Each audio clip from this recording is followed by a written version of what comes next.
నా పేరు Ramesh Kadari, high court advocate, Hyderabad, Telangana. ఈరోజు సిఏఏ గురించి మనం మాట్లాడుకుంటాం. సిఏఏ అంటే సిటిజన్ అమెండ్మెంట్ యాక్ట్ అంటే ఏంటి? ఈ యొక్క సిటిజన్ భారతదేశంలో ఉన్నటువంటి సిటిజన్స్ ని అమెండ్మెంట్ చేయడం. అమెండ్మెంట్ అంటే సవరణ. భారతీయ దేశంలో ఉన్నటువంటి పౌరసత్వ సవరణ చట్టము అంటారనమాట.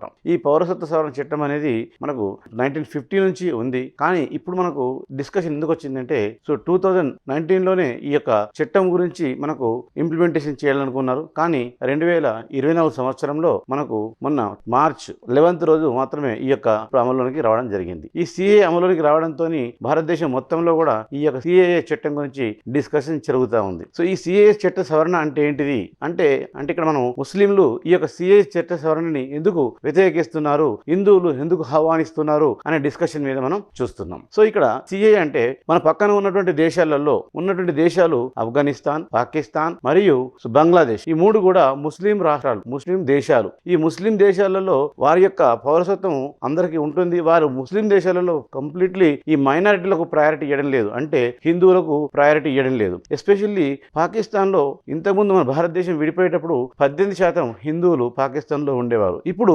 1% పాకిస్తాన్ లో ఏర్పడింది. కారణం ఏంటంటే హిందువుల మీద ఆకృత్యాలు చాలా ఏర్పడుతున్నాయి. సో వాళ్ళ మీద దౌర్జన్యాలు ఏర్పడుతున్నాయి, దోచుకోవడం ఏర్పడుతుంది. హిందూ యొక్క స్త్రీలను పెళ్లిపీటల నుంచి ఎత్తుక్కుపోయి వాళ్ళు మతం మార్చి పెళ్లిళ్ళు చేసుకుంటున్నారు. అంటే హిందువులను రక్షించడానికి ప్రపంచ దేశాల్లో హిందూ దేశం అంటే ఒక భారతదేశం మాత్రమే ఉంది, ఎక్కడ దేశాలు లేవు. సో కాబట్టి పక్కన ఉన్నటువంటి 3 దేశాలలో అంటే పాకిస్తాన్, బంగ్లాదేశ్ మరియు ఆఫ్ఘనిస్తాన్ దేశాలలో మన భారతదేశం నుంచి విడిపోయిన దేశాలు అవి. సో వాటిలో ఉన్నటువంటి హిందువులు అందరూ కూడా భారతదేశానికి వస్తే మాకు రక్షణగా ఉంటుంది అన్నటువంటి దాంతో వలసలుగా భారతదేశానికి వస్తున్నారు. సో కాబట్టి వీళ్ళందరినీ కాపాడాలనే ఉద్దేశంతో ఏర్పడ్డదే సిఏఏ చట్టం. సో దీనికి ముస్లింస్ ఎందుకు వ్యతిరేకిస్తున్నారంటే ఇందులో ముఖ్యంగా 2014 డిసెంబర్ 31 కంటే ముందు ఎవరైతే భారతదేశంలో వచ్చారో వాళ్ళందరికీ పౌరసత్వం ఇవ్వాలి, వాళ్ళకు ఓటు హక్కు ఇవ్వాలి అనే ఉద్దేశంతో ఈ యొక్క బీజేపీ ప్రభుత్వము ఈ హిందువుల యొక్క హక్కులను కాపాడాలి, హిందూ యొక్క దేశం గురించి మనకు రక్షించే దేశం ఏది లేదు కాబట్టి మనమే ఉన్నాం కాబట్టి హిందువులను కాపాడాలనే ఉద్దేశంతో మాత్రమే ఈ యొక్క సవరణ చేయడం జరిగింది. దీనికి ముస్లింలు వ్యతిరేకిస్తున్నారు. ఎందుకంటే మేము అంటే హిందువులలో ఎవరెవరు వస్తారు? హిందువులు, సిక్కులు, పార్సీలు, సింధులు, తర్వాత జైనులు, బౌద్ధులు, వీళ్ళంతా కూడా హిందూ మతం కిందకి వస్తారు. సో మరి ఒక్క ముస్లిం వాళ్ళమే ఎందుకు మమ్మల్ని కూడా మాకు కూడా చేయొచ్చు కదా అని అనుకుంటున్నారు. సో మరి మాకు కూడా అమలు ఈ యొక్క సిటిజన్ యాక్ట్ లో మమ్మల్ని ఎందుకు సెపరేట్ చేశారు? ఈ రాజ్యాంగం యొక్క రాజ్యాంగంలో ఆర్టికల్ 14 మనం వ్యతిరేకించినట్టే కదా అని అంటున్నారు. కానీ ఇక్కడ ముఖ్య ఉద్దేశం దీని ఉద్దేశం ఏంటంటే భారతదేశంలో ఉన్నటువంటి ఏ ముస్లింని కూడా ఎక్కడికి ఎవరిని పంపట్లేదు. అంటే భారతదేశంలో 11 సంవత్సరాలుగా ఎవరైతే నివసిస్తున్నారో వాళ్ళంతా కూడా భారతీయులే. సో కాబట్టి వాళ్ళ యొక్క ఎవరిని కూడా పంపించడం లేదు, భారతదేశం నుంచి ఎవరిని పంపించడం లేదు. సో కానీ వచ్చినటువంటి వాళ్ళలో 11 సంవత్సరాల క్రితం ఎవరైతే వచ్చారో వాళ్ళందరూ అలాగే ఉంటారు. కానీ కొత్తగా వచ్చే వాళ్ళలో ఎవరిని చేర్చుకునే ఉద్దేశంతో కూడా లేదు. కానీ 14 అంటే దాదాపు 6 సంవత్సరాల క్రితం ఉన్న వాళ్ళకి అందరికీ హిందువులందరినీ భారతదేశంలో హక్కు ఇస్తున్నారు, ముస్లింలకైతే 11 సంవత్సరాలు ఇస్తున్నారు. ఇక్కడ తారతమ్యం ఏర్పడ్డది కాబట్టి మా ముస్లింస్ కూడా మాకు 6 సంవత్సరాలకు ఇవ్వాలి అని అంటుంటారు. కానీ ఇక్కడ ఉద్దేశం ఏంటంటే పాకిస్తాన్, బంగ్లాదేశ్, ఈ యొక్క ఆఫ్ఘనిస్తాన్ దేశాలు 3 కూడా ముస్లిం దేశాలు. వాళ్ళ హక్కులకు ఎక్కడ భంగం కలుగుతలేదు, వాళ్ళకి ఎక్కడ కూడా ప్రొటెక్షన్ లేదు అన్న భయం లేదు. వాళ్ళ కమ్యూనిటీ మాత్రమే అక్కడ ఉన్నది.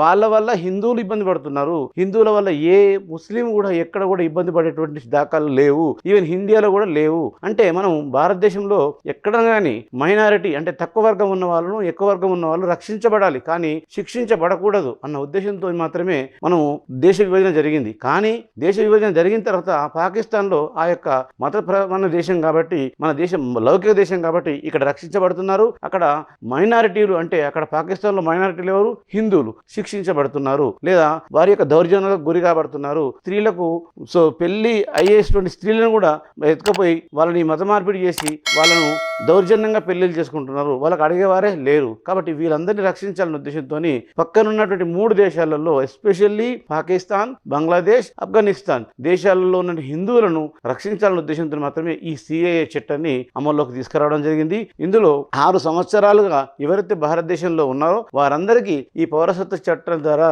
హక్కులు కల్పించి వారికి రాజ్యాంగం నుంచి వాళ్ళకి యొక్క పౌరసత్వాన్ని కల్పించి ఇక్కడనే ఉండేటట్టు చేస్తున్నారు. దీని ద్వారా ముస్లింలకు ఏం ప్రాబ్లం ఉన్నది, ముస్లింలు ఏం పాపం చేశారు అని అనుకుంటున్నాం. ముస్లింలకు ఎలాంటి ఇబ్బంది లేదు. ఎస్పెషల్లీ ముస్లింస్ ఎవరైనా చూస్తుంటే చూడండి, ఈ చట్టం ద్వారా ఎవరినన్నా బయటకు వెళ్ళండి అన్న దాఖలు ఎక్కడ లేవు. ఆ తర్వాత బయట నుంచి వచ్చి ఆల్రెడీ ఇండియాలో ఉన్నటువంటి 11 సంవత్సరాల నుంచి ఉన్న వాళ్ళందరినీ వెళ్ళమని కూడా ఎవరు అనట్లేదు. కాకపోతే ఈ చట్టం ద్వారా కొన్ని దుష్ట శక్తులు వచ్చి ఇక్కడ ఏమన్నా అఘాయిత్యాలకు గురి చేస్తారన్న బాధతో మాత్రమే ఈ సవరణ చేయడం జరిగింది. కానీ దీన్ని అపార్థం చేయడం కోసము, రాజకీయ లబ్ధి పొందడం కోసము కొన్ని పార్టీలు, కొన్ని మతతత్వ వ్యక్తులు దీన్ని దుష్ప్రచారం చేస్తున్నారు. కాబట్టి సిఏఏ అనే చట్టము భారతదేశంలో కంపల్సరీ చేయవలసిన చట్టము, చేయవలసిన సమయంలోనే జరిగినది. అందుకు అందరూ మనం సహకరిస్తే ఈ యొక్క సిఏఏ చట్టం గురించి పూర్తి అవగాహన తెలుసుకుంటే అందరికి కూడా బాగా అర్థమవుతుంది. ఇందులో ఎలాంటి మైనారిటీలు అంటే మన భారతదేశంలో అందరినీ రక్షించడం అనేది కామన్. కాబట్టి ఒక ముస్లింలకు ఎందుకు ఇయ్యలేదు అంటే ముస్లింలు ఉండడానికి చాలా దేశాలు ఉన్నాయి, కానీ హిందువులు ఉండడానికి ఒకటే ఒక దేశం ఉంది,